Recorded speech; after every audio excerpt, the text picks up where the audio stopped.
Right. Thank you everyone for being here. Today we have with us Chris. Chris received his Bachelor of Science in Mechanical Engineering from Stony Brook.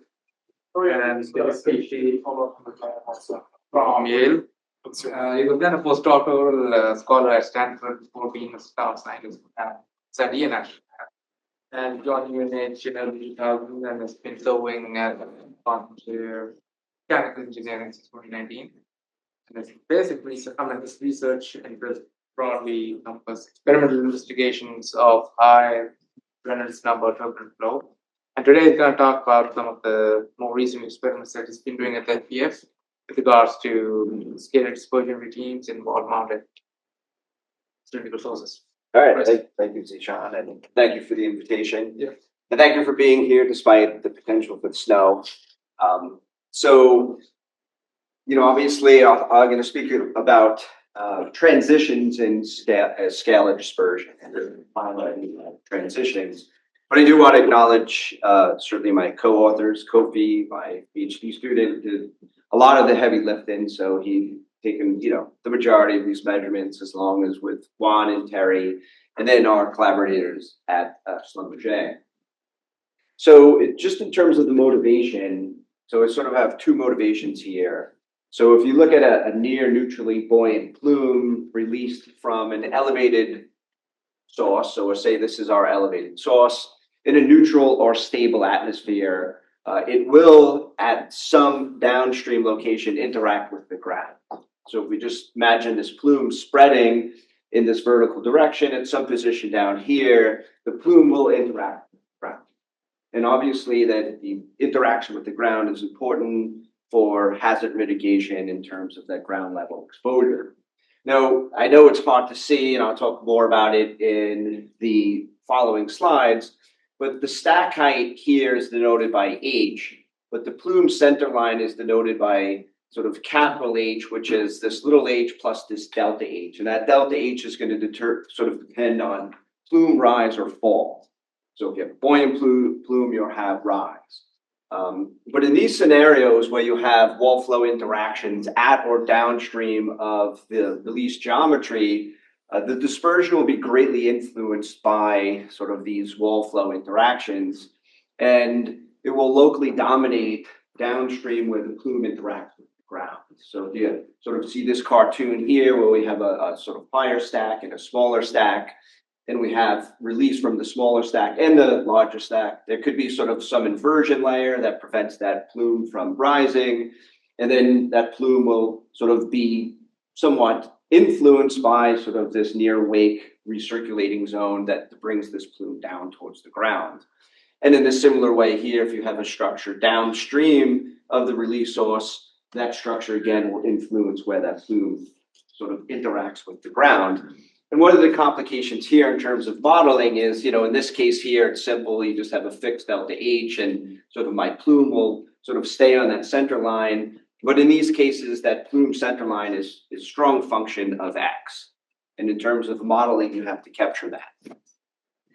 So in terms of the objectives of the present study is, one, we wanted to experimentally study scalar dispersion influenced by three-dimensional wall flow effects for realistic release geometries. And realistic means that you have a stack sort of fully immersed in a turbulent boundary layer. You have some momentum from that stack, and then you have a cross flow. So essentially, this is sort of a jet and cross flow arrangement.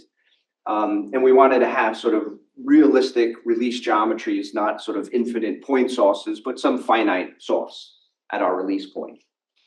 We wanted to develop a framework for investigating and quantifying the wall flow interactions governing plume liftoff, wall attachment, so this is when the plume interacts with the wall, and the lateral spreading of the plume. And we'll quantify these by sort of the plume liftoff would be an elevated plume. So this is sort of just a cartoon of an elevated plume above the ground. This would be a ground level plume where the plume is now interacting with the ground. And this is a ground level source where the maximum concentration will occur at the wall. So this is effectively as if the effective source height was at the wall. So you had a wall release, and then you have these lateral spreading. And we want to quantify this. sort of it's interesting when we get to, certainly scalar dispersion is important. We haven't found any sort of literature where they've quantified these sort of transitions from the elevated plume to a ground level source and into a ground level plume and into a ground level source, but also then to produce sort of a large Reynolds number experimental data set and plume regime classification framework to inform modeling and interpretations of scalar dispersion in wall-bounded flows. Now, our framework to classify our plumes is sort of based on the Gaussian dispersion model, which is a nice simple model that describes scalar dispersion. And this is sort of the model here. And basically, before sort of describing the details of the model, is that C of XYZ is the concentration, where X is in the sort of downwind direction, Y is the crosswind, and Z is the vertical direction. So that's the concentration. So the idea is that you have a release point, it advects downstream, and any point downstream relative to the center line, the spread is Gaussian. So you just have a Gaussian distribution, and sort of the implicit sort of X dependence here is based on essentially your lateral half widths. And the lateral half widths will grow as the plume advects downstream. And then Q here is just essentially the scalar emission rate in terms of mass per second. And then, this describes sort of the lateral distribution. So this is a Gaussian. This describes the vertical distribution. And this sort of exponential term here is used to essentially meet the boundary conditions of no flux through the wall. So essentially, it's just placing an imaginary mirror source below the ground that cancels, so you basically have no flow through the ground. And this is sort of unconventional. We framed it here because it's easy for us to classify our plumes sort of with this expression as opposed to just putting a mirror source here. Now, what we could do here is essentially, change our variables or sort of do a parameter sort of evaluation of this Gaussian dispersion model to figure out how we could quantify the difference between elevated plumes, ground level plumes, and ground level sources.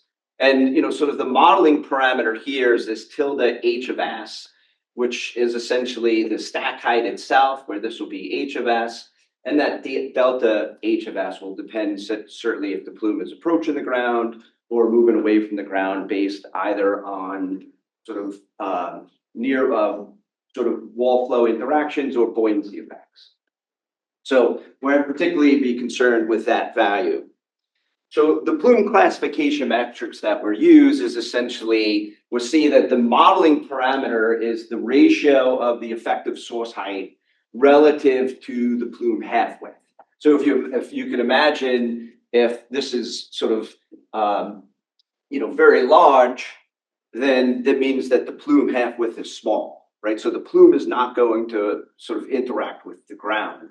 So if we plot some sort of variables or parameters as a function of, sort of this effective plume height relative to the half width, or the plume centroid, which is ZC, relative to the plume half width, we could get an idea of how to classify or categorize elevated plumes, ground level plumes, and ground level sources.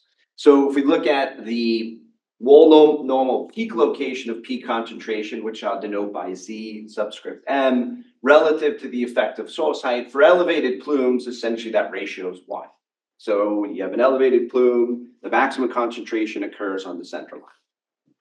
Now, as this sort of parameter reduces, then we go to this transition to the ground level plume, where now essentially this value here is decreasing. So it just means that the maximum concentration is moving closer to the wall than essentially the plume center line.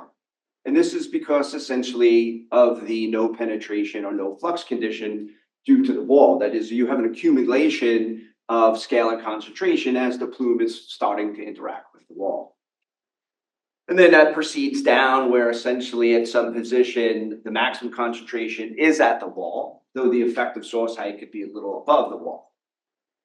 Now, if we look at something similar here, this is now the maximum concentration or the peak location of the maximum concentration relative to the plume centroid, plotted versus the centroid relative to the plume half width. Again, for elevated plumes, this ratio here is 1. Maximum concentration occurs at the centroid. And as the plume approaches the ground and starts to feel the influence of the ground or that accumulation of the scalar, then it's going to decrease. And then it comes down to this value here and then it stops here. And essentially this is, you could derive it from the Gaussian dispersion model, is essentially the limit of this ratio. So this is a sort of theoretical type limit I'll discuss a little bit later. But you could just imagine as the plume is getting closer to the ground, the centroid is always going to live above the ground. It's not going to live at ground level. So the centroid will be a little above, and this ratio will actually stay fixed. Now, the challenge that we have is that you can't measure the effective plume height. So I know this, I know the stack height, but I can't measure the effective plume height. But I could infer it from measuring the centroid. So I easily could measure the centroid from my measurements just by integrating sort of my scalar field.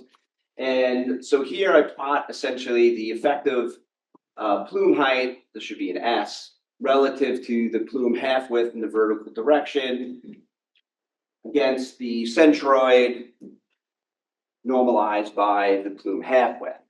Now, the blue dotted line here is just the linear 1-to-1 ratio, and it's sort of 1-to-1 through the elevated plume regime into the ground level plume regime, but then it essentially changes where you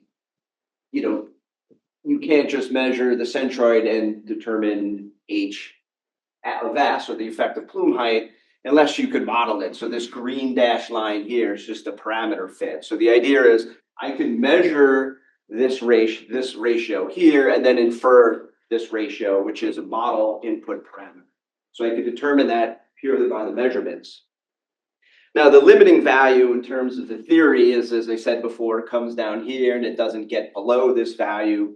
If you, sort of integrate your equations, you could find out that in the limit of a ground level source, so again, this is where the scalar is emitted at ground level, that this ratio would be equal to B, which is just some parameter here, times the natural log of 2 raised to 1 over S, where S is a shape factor. And it's the shape factor that determines essentially the near wall velocity ratio, but not the velocity ratio, the near wall velocity profile relative to distance from the wall, as well as the diffusivity. So it's a shape factor. For a Gaussian plume, it's 2. The shape factor is 2. So if you just plug in 2 here with beta being essentially the gamma function of 2 over S, so this will be the gamma function of 1 over 1/2, then this is 0.68. And that's essentially why it becomes 0.68. Now, in reality, the sort of distribution is not exactly Gaussian. So if you do have a dependence on your U of Z that's sort of non-Gaussian, which it really is, that shape factor will change slightly. So for boundary layer flows, it's about 1.5. So this will change a little bit, increase to about 0.8 or something like that. But it doesn't change much. It really depends on that shape factor. So the experiments or the release experiments are over in the wind tunnel, essentially the large wind tunnel called the flow physics facility. It's essentially a wind tunnel developed to be big and slow. And big and slow enables you to have very thick boundary layers. And the bigness of it or the length of it enables you to grow those boundary layers. So the test section, cross section is 2.8 meters by about 6 meters, so it's pretty big, and it's 72 meters in length, so essentially a football field in length.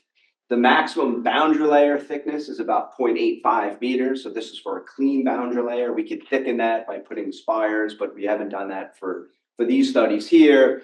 And the maximum, what we call friction Reynolds number, is about 20,000, where the friction Reynolds number is that boundary layer thickness times the friction velocity. So this is a velocity that's sort of constructed from the wall shear stress divided by the kinematic viscosity of the air. And then sort of the viscous unit or your smallest scales in your turbulent flow are about 34 microns for this case here. So you can see we have a very large Reynolds number in terms of scale separation from 34 microns to about 0.85 meters. So it is a large Reynolds number in terms of your friction Reynolds number. In terms of a sort of a ZPG boundary layer, it's probably the largest boundary layer wind tunnel in the world.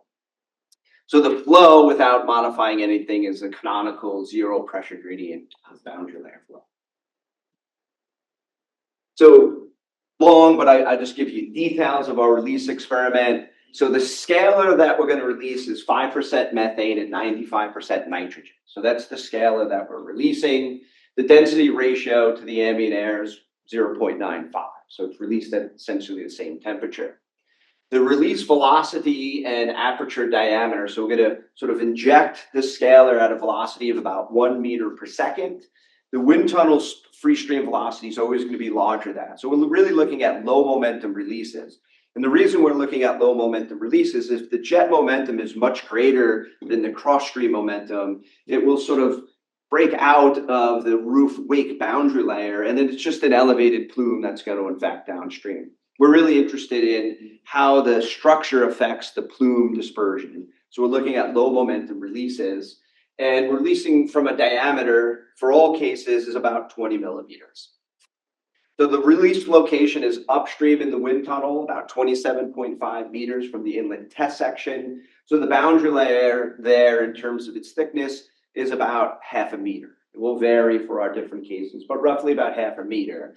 And we look at 4 leak geometries because we do want to investigate, that transition from an elevated plume to a ground level plume to a ground level source. So we'll look at 4 leak geometries. The first is just a single pipe of inner diameter of 20.375. So that's going to be our essentially leak source, and a slightly larger outer diameter. And it's extended vertically from the test section to a height of about 285 millimeters. So which means that the stack is always immersed in the boundary layer. And the FPF is sort of the unique facility that enables us to do that. We have very thick boundary layers. So we have immersed in the boundary layer. And then what we'll do is, that's one geometry. And for geometry 2 and 4, what we wanted to do is change the aspect ratio and change the sort of diameter ratio, the ratio of the injection orifice relative to the diameter itself. So we have these sort of concentric annular pipe composite arrangements where essentially we just take a larger cylinder, place it over that single pipe, have a free end that's sort of flush with the inner pipe. So the scalar is emitted from the center of the top of the free end of the cylinder. So the whole top of the cylinder for these geometry 2 through 4 doesn't emit the scalar, and I'll show this in a video. It's just the center portion of a fixed diameter of about 20 millimeters. 3 free stream velocities, roughly 2.24, 4.48, and 6.73 meters per second. And then we're going to take measurements downstream of our release geometries at 0.66 meters, 1.6 meters, 1.66, and 4.19 meters. Here they were chosen because we did want to see that transition from an elevated plume to a ground level plume to a ground level source. And we took our scalar measurements with an Aris Technologies Myra Ultra LDS. So this is a methane ethane detection by spectroscopy. It's very low rate, it's 1 hertz in terms of its sampling rate, but it's sampled over a collection of 60 cubic millimeters. So it collects 60 cubic millimeters of volume of air, does some spectroscopy, tells you what the concentration of methane is in that volume. So the concentration sensitivity of the measurement is very good. It's parts per billion. The background, we bring in sort of ambient air to the wind tunnel. The background CO2 concentration in the atmosphere is about 2 ppm, so 2 parts per million. And so that's sort of the lowest we could go. And then we take planar measurements at these positions here, grids of various sizes depending on the runs for about 100 points per grid. So the release experiments will look like this. So we have this boundary layer, we have our release geometry, that's sort of immersed in that boundary layer. We have 3 measurement planes. If we look at the top view, so this is sort of our concentric, the release is going to come from this inner portion here, and this is just a solid free end. So again, our 3 measurement planes, and this sort of denotes the boundary layer thickness. So I don't want to bore you with too many tables, but what we're doing with the geometries is really just changing that outer diameter. So we're going to keep the sort of release orifice the same, and then just change the outer diameter. So we could change the aspect ratio, which is the height relative to the outer diameter, from about 11.5 to about 0.7. And then this sort of diameter ratio is the diameter of the cylinder relative to the diameter of the source.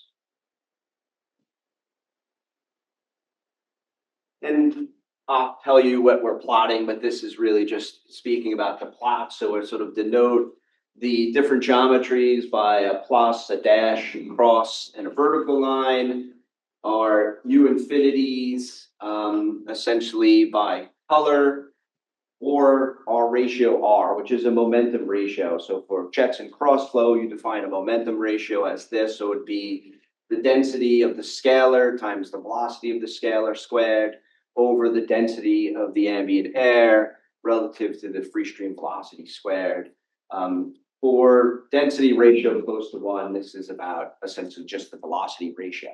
So our scalar release velocity is fixed, but we change the cross flow velocity, and we'll show what the effects that have on the dispersion. And again, we're focused on low momentum releases where this ratio here is less than 1. So the velocity of the scalar being released is always going to be less than the cross flow velocity. So in terms of the approach flow, what we wanted to do is just for consistency, before we put the cylinders in, just make sure that our approach flow is a canonical 0 pressure gradient boundary layer flow. So we took X-wire measurements. So these are thermal anemometry measurements that will give us the X direction. So in the mean wind direction velocity and the vertical velocity as well. So we have 2 components of velocity.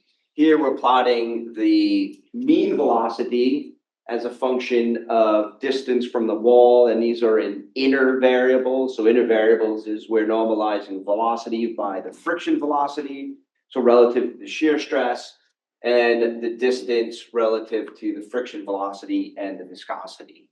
And the black lines here, the dashed lines, are for cases from Vincenti, this should be 2013, sorry, who took these measurements in the FPF, as well as some DNS measurements of Solero at a lower Reynolds number, friction Reynolds number of about 2000. Yes. Chris, good question. Yep. Surprised that the outer peak in the U plus profile shows up as prominently for the delta plus of 4500 and 5500. For these 2 cases here? It didn't show up as much for Pat Vincenti's results at a higher Reynolds number. Did something change with the inflow, or? Yeah, it's I don't know if something changed with the inflow. There is some uncertainty in those measurements. I don't know if within that uncertainty I could say there's a peak. Yeah. He does have a little peak here but it is at a higher Reynolds number. Yeah. So I don't know. It's a good question. And then also we do have some trouble here with the lower RPM, 200 RPM. In terms of this should be closer to the Solero plot. But it's certainly a reasonable question. Yeah, so Martin's question was that, the data we took is sort of showing this outer peak that people have shown that occurs for large Reynolds number. So, for the lower Reynolds number to dash, you really don't see that peak, but people see this peak rising for larger Reynolds number. Martin's question is, we're a little lower Reynolds number than Vincenti, same facility, yet we're kind of seeing that peak. And I don't have a good explanation. So, in general, our approach flow is a canonical 0 pressure gradient boundary layer flow. So release experiments in terms of just what the friction velocity is, it's 0.08 meters per second up to about 2.5 0.24, 1 meters per second.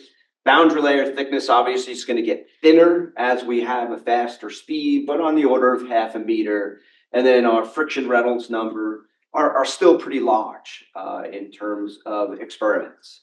So the nice thing is that we could essentially have a pretty large stack height, 285 millimeters, and still be immersed in a boundary layer. There's probably no other facility that could do that. What that enables us to do is to have good resolution in terms of our measurements. So if you wanted to do this in a wind tunnel that we have over at Kingsbury, your stack would be a few millimeters, right? So we have a stack that's 285 millimeters. And these are just the Reynolds numbers on our cylinders, which are, again, pretty high. So this is sort of the largest wind tunnel scalar release experiment in terms of Reynolds numbers in the literature. So just some pictures of essentially what this looks like in the wind tunnel. That's our geometry 1. This is geometry 3. So again, we have this sort of composite arrangement. And then this is our 2D traverse where we'll be able to measure methane concentration in a plane downstream of our scalar release. So a little bit about the sort of flow structures around cylinders is important to understand the scalar dispersion. So for high aspect ratio cylinders, so the flow is coming from this direction. You have the horseshoe vortex, your tip vortex structures, or your trailing vortices, and essentially a common vortex formation. So you have this sort of complex morphology of fluid structures for a higher aspect ratio. For a lower aspect ratio, you don't have the common vortex formation. You get this arch vortex in the wake region. Again, you get these trailing vortices and your horseshoe vortices. Then sort of the width of these vortex structures will scale with the diameter of the cylinder. So they can get pretty big in our cases. And we'll talk about that later. So this is just a release visualization. So just sort of what we did is we put sort of smoke and air injected at the same velocity that we're injecting the scalar, just to get a visualization of the near field. So the flow here is from right to left. So the mean flow is from right to left. And, I know sometimes it's hard to see, but this is essentially just an image of the smoke, which is a surrogate for the scalar. And then you'll see that because of the trail edge vortices, the smoke will be drawn down here behind the cylinder. This is only the top portion of the cylinder. So, in real scale, the cylinder would extend down to the bottom, essentially, of the floor here. But the behavior is intermittent. So it's not like, I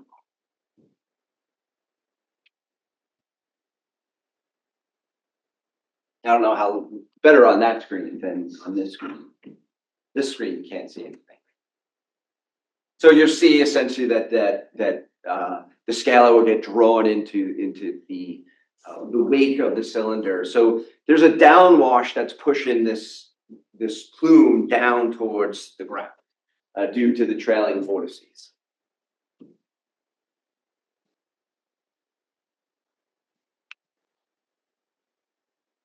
Now, this is our geometry 3, so it's our larger geometry. Here, there's no flow in the wind tunnel. The wind tunnel is off. So you just get an idea that we're releasing the scalar just at this one small orifice, and we have this pretty large orifice there. And you'll see also that it's a low momentum jet.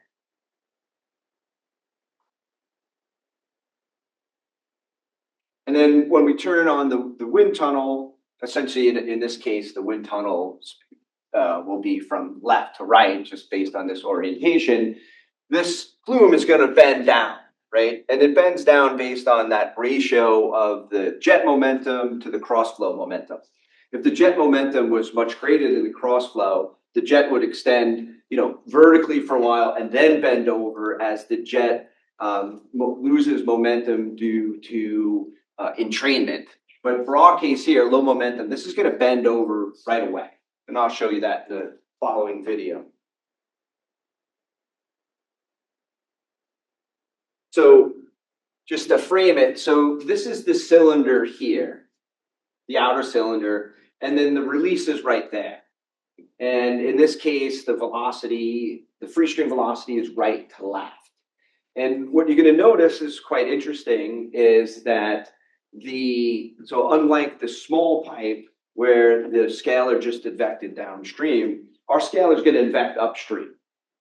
And what happens is as our flow is coming here, essentially we have some separation. You can have a recirculation zone here that's going to bring the scalar upstream. And for our highest speeds, actually, when we do the ensemble average images, the centroid of the scalar release from the top is going to be upstream relative to downstream.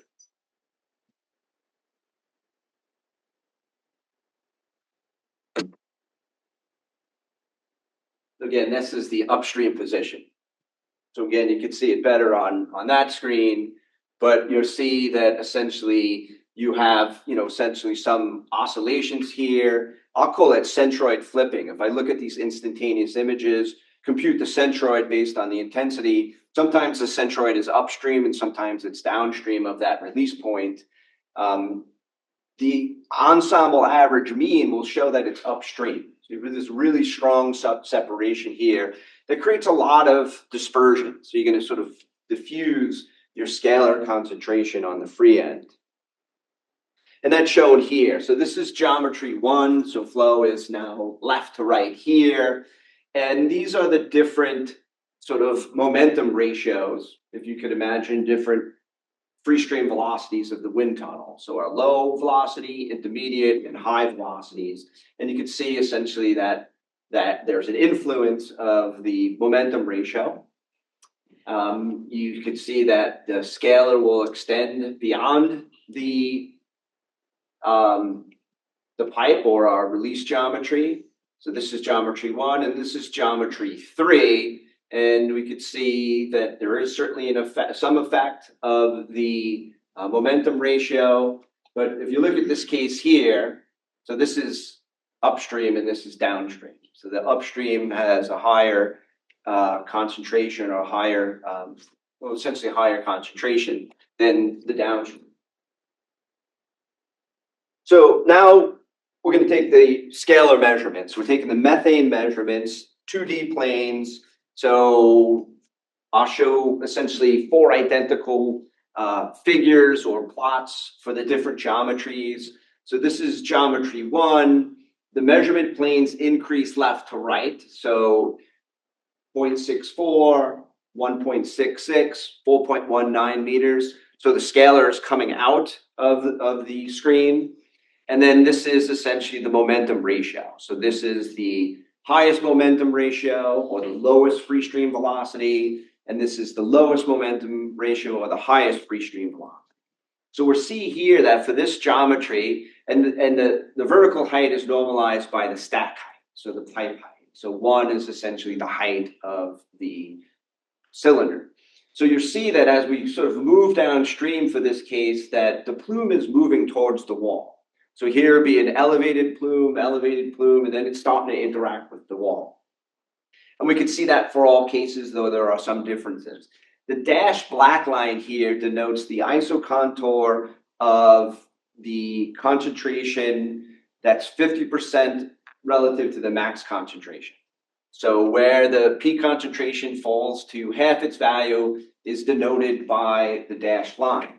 And that's how we're define essentially our lateral or our sort of plume spread by essentially the half width and half maximum. So that would be the definition there. And that gives you a nice visual of how the plume is growing as you go downstream. One thing I'll say that when the plume gets towards the ground, there's a bias in terms of defining the plume width by half width at half maximum. And I'll talk a little bit about that. The concentration is the color bar here relative to the injected concentration times 10 to the 4th. So it's not a very high concentration. So you do get, rapid dispersion. But we're again interested in that transition from an elevated plume to a ground level plume. So that's geometry 1. The same for geometry 2. So again, this is just slightly wider cylinder, so the aspect ratio is lower. So this is again moving downstream. This is changing the momentum ratio. So we see that for these cases, it's sort of almost an elevated plume, though this one's almost touching the ground at the nearest measurement location. Then it's transitioned into a ground level plume and then to a ground level source. The ground level source just means that this just looks like the scalar was released from the ground level. If you're just looking at this, not knowing anything about what happened upstream and modeling it, that's how you would model it. And then for the larger cylinders, these are quite large cylinders. This is the one where I showed the video of essentially the scalar moving upstream. That in our nearest measurement plane, you see something that's kind of different, meaning you kind of see that footprint of the cylinder itself. So it's almost like the whole wake has been engulfed with the scalar.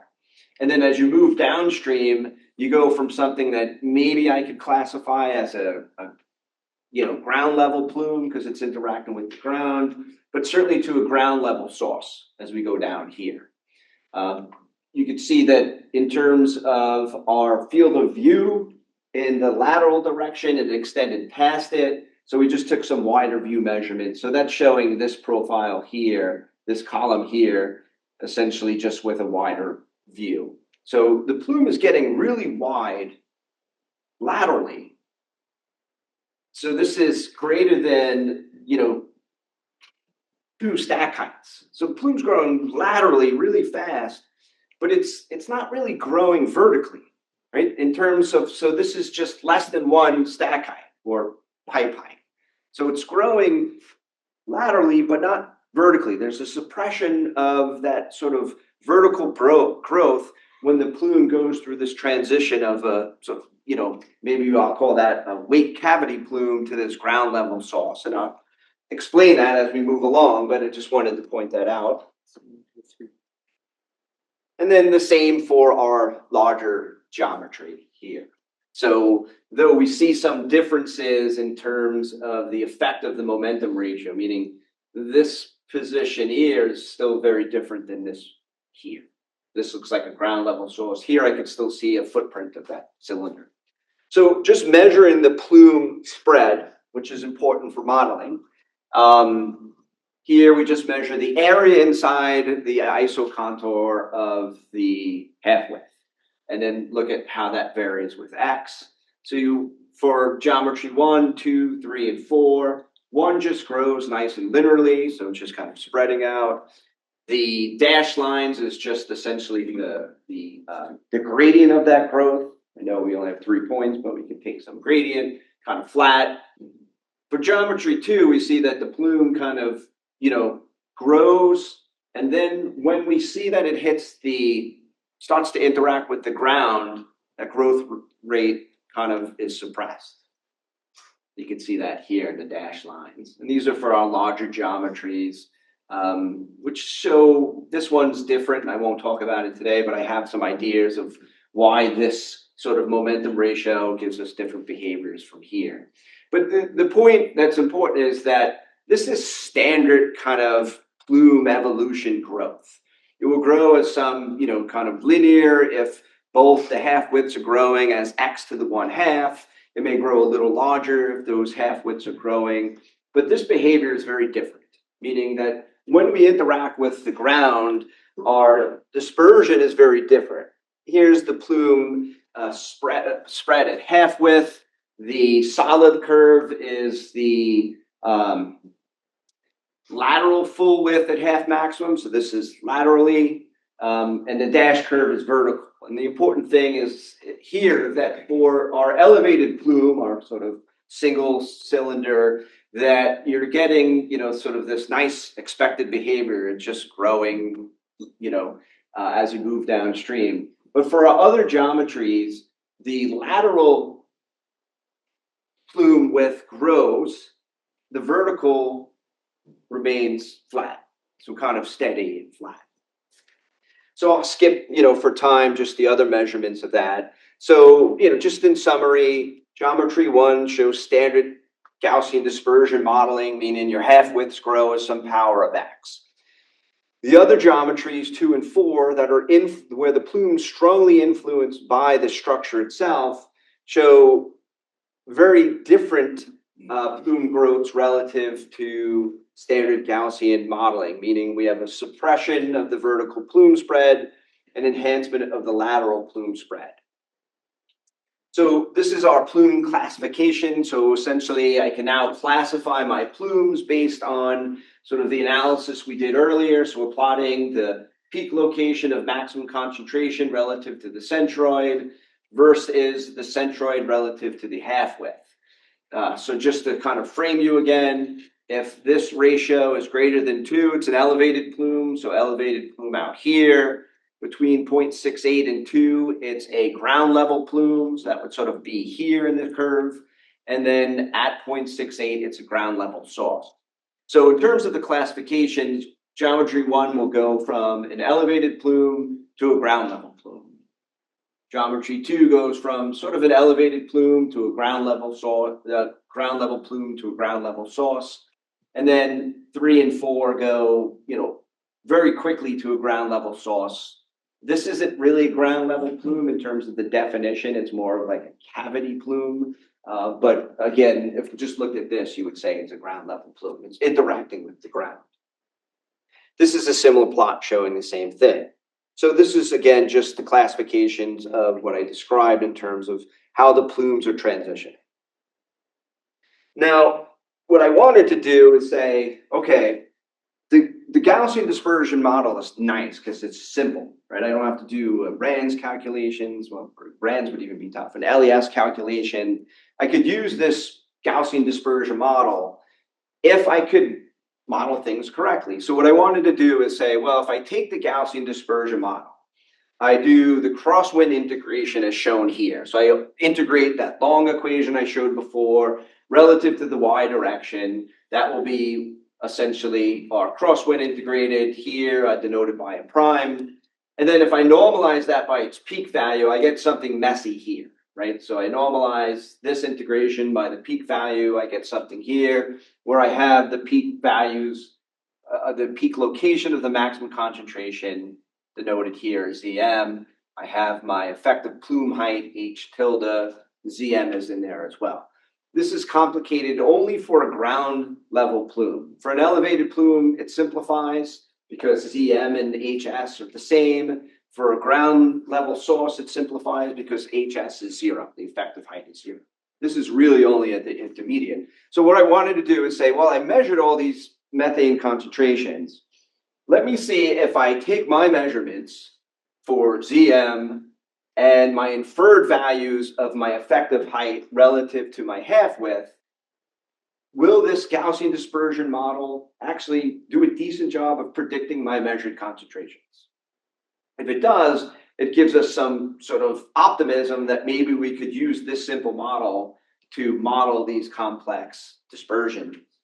And that's what I'll do here. So symbols are our data. So we did the crosswind integration of our data. And that's the symbols. In terms of how we orientate yourself, red is essentially the lowest velocity of the wind tunnel, blue is the intermediate, and green is the highest. This would be the closest position, the intermediate position, and the furthest position of our measurements.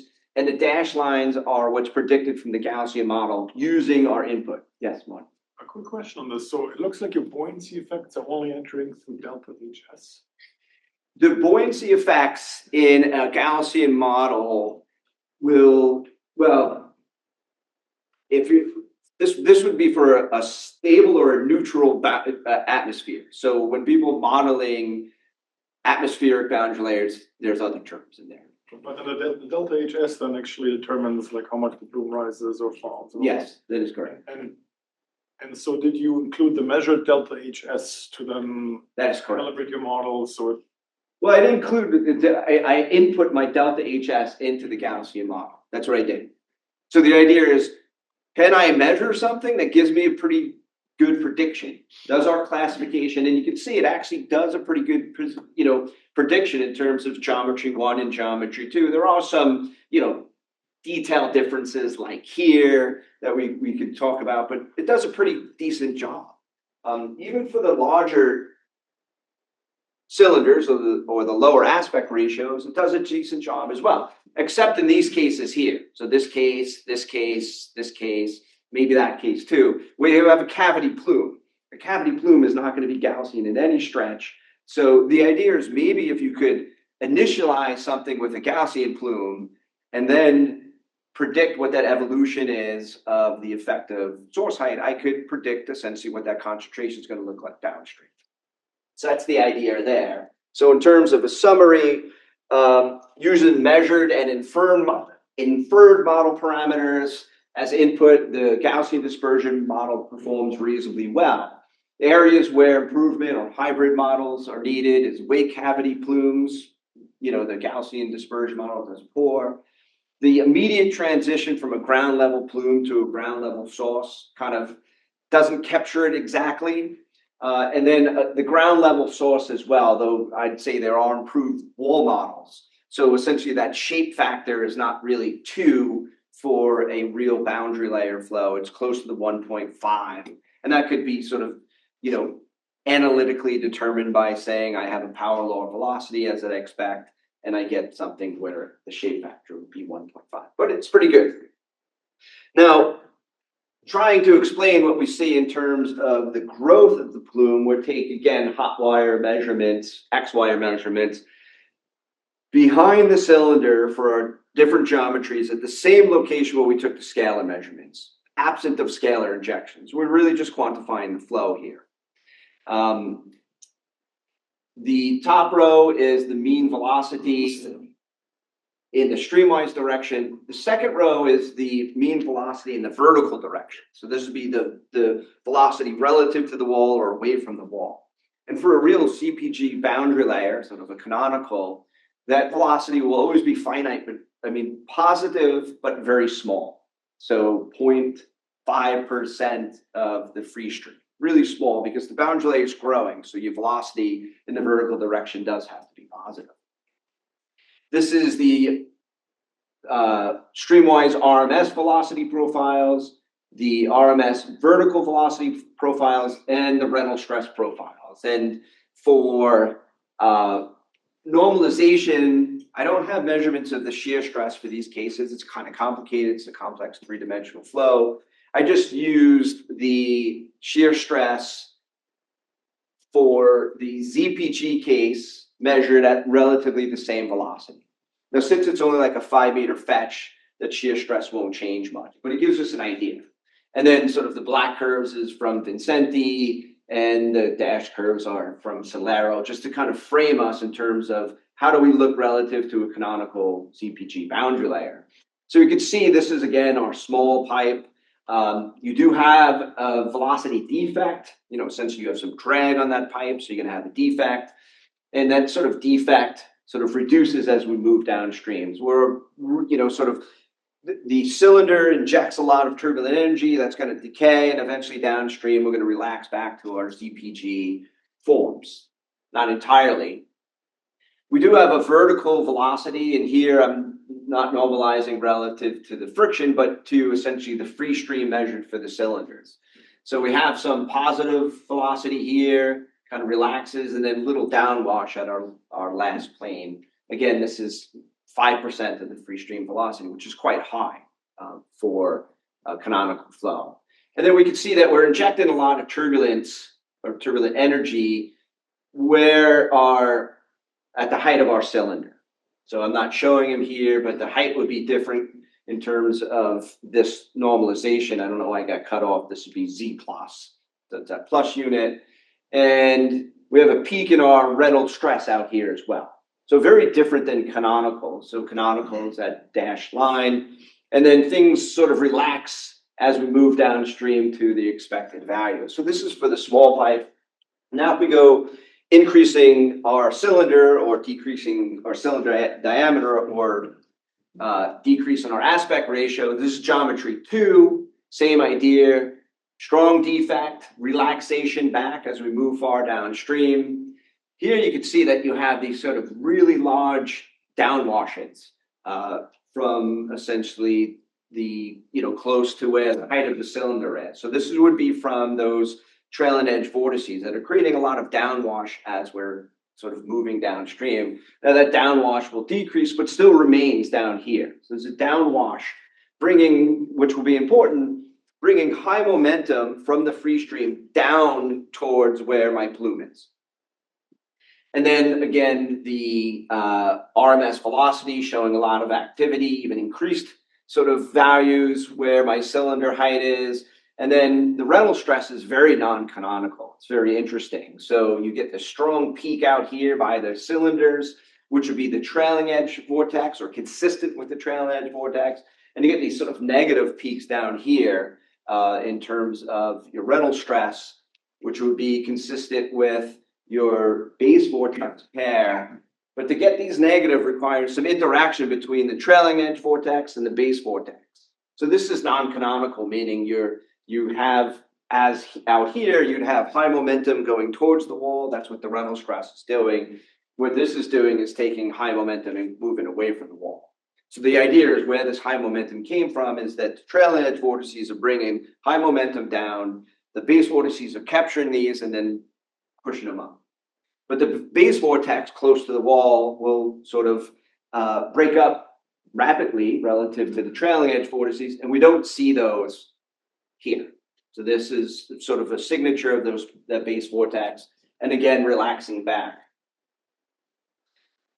See something similar for your larger cylinder. So this geometry 3, again, in these peaks, big deficit, some relaxation and overshoot here. And then the same for our larger cylinder. So again, these downwashes are important. So in terms of explaining why our plume does not grow vertically and grows quite fast laterally, has to do with the downwash and these Reynolds stress structures. Meaning that if you looked at it from a control volume aspect, so my cylinder's here, I'm just looking at a control volume, my high momentum fluid from my free stream is being pushed down due to this large downwash. So this downwash is carrying high momentum, streamwise momentum into this control volume, and the Reynolds stress is carrying high momentum into this control volume. Has to go somewhere in the balance.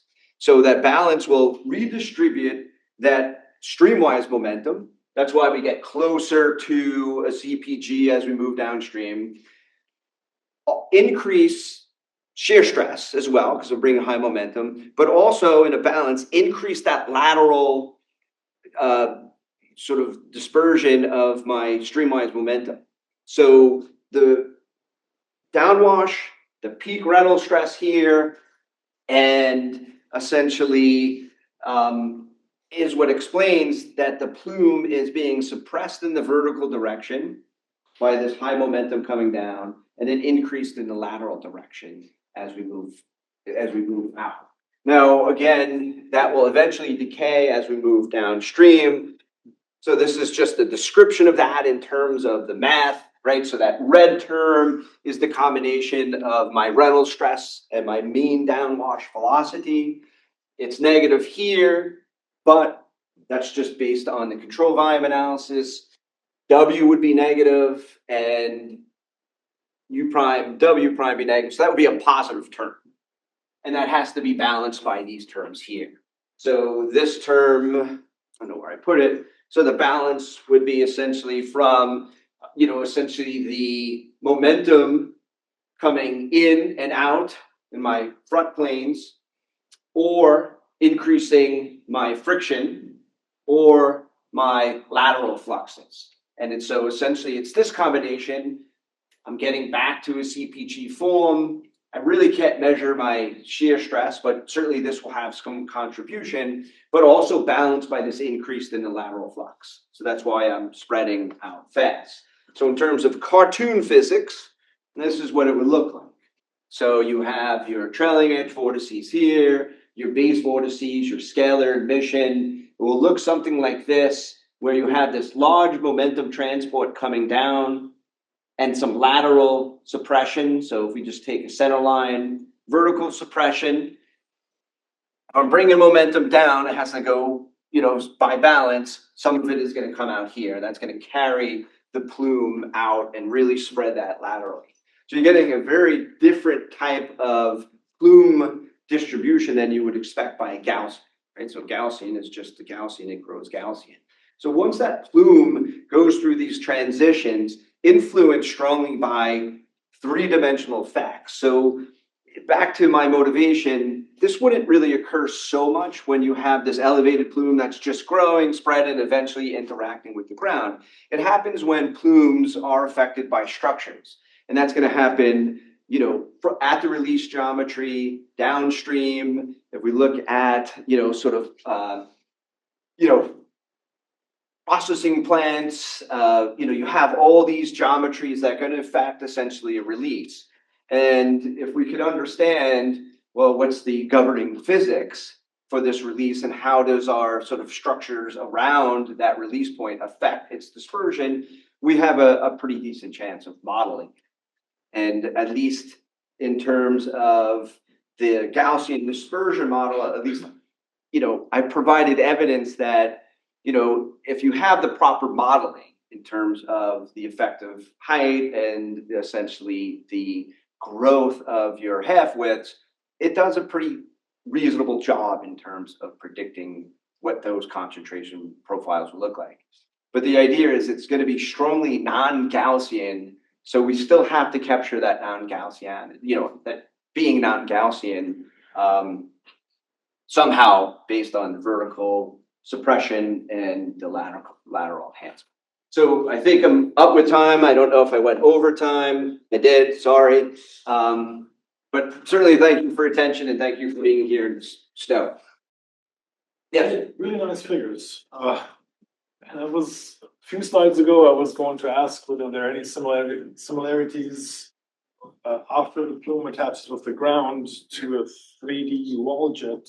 But I think you just explained really well how they're not similar. Yes. Because you have that downwash that actually keeps it from growing. 3D wall jets also grow more laterally than vertically, but they don't have that. Yeah, they don't have that flux down. And just for clarification, all of the experiments are they all isothermal or are they all isothermal? Okay. Yeah. Ignore that previous question about buoyancy. But if they weren't isothermal, it would be different than just the delta H. You would have or you'd have to include that in the delta HS somehow. Somehow, yes, correct. Yep. And this basically shows that you need to have tall stacks so you don't get the plume to attach to the ground and spread widely.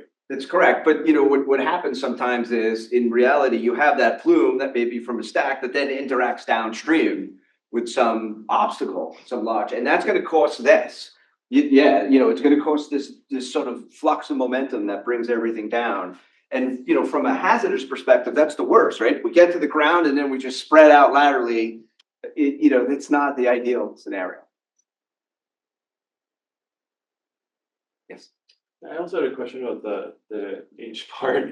Yes. It seems like it would still be a buoyancy problem, even if it's isothermal, right? It just wouldn't be due to temperature gradient, it'd be due to the wind velocity, right? And so, or maybe there's another reason for it. I guess I was curious about why the height is just modeled as like an input parameter instead of because like you were talking about how it was we do model it in other parts of the plume. So I was wondering, is there a reason it's difficult in that? Because it seems like that would be one of the more simple ones to predict based on me not it's feel this whole thing, but like so it's not as simple a priori.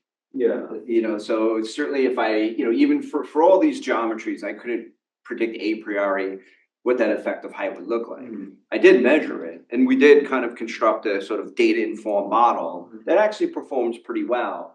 But that sort of trajectory will depend a lot on the local flow field. So it's a model parameter, and people typically sometimes it's just fixed. That's life is easy when it's just fixed, but life is more complicated when it's changing either in the vertical direction or the horizontal direction. That'll also be Sorry, this is totally not my science, but it's fascinating and I love it. In recent years, like you see a lot of stacks that have canonical bits added to the top, or if it's a new stack, maybe built in. Is that meant to mitigate this problem? It is, yeah. Are they open on the bottom? You know, some of them are the bottom of that. Yeah, I mean, it's possible some of them have So it's like a cross flow. Venturi kind of. Yeah, like some of them would do that, so they get a cross flow that sort of protects that plume and doesn't, have these effects. Tom? Yeah, thanks. I'm just trying to think about the ocean a little bit. Yeah. And an analogy to the ocean. I don't see one with river flows in this. Because it's horizontal. Is there an analogy to buoyant flumes coming out of rivers? To be downstream washing. Yeah, I mean, there is. Thermal vents. Yeah, from vents, yeah. I'm not necessarily hydrothermal vents. I'm thinking like river flows. I mean, if you had some elevated release in a river flow, this would happen. But, you'd get similar ideas, similar effects if it's just, it doesn't have to be a scalar. It could be, sediment or something like that that's released from some point. You're going to essentially get these, these driven, flow structure interaction fluxes that, are pushing everything to the wall and then pushing everything out.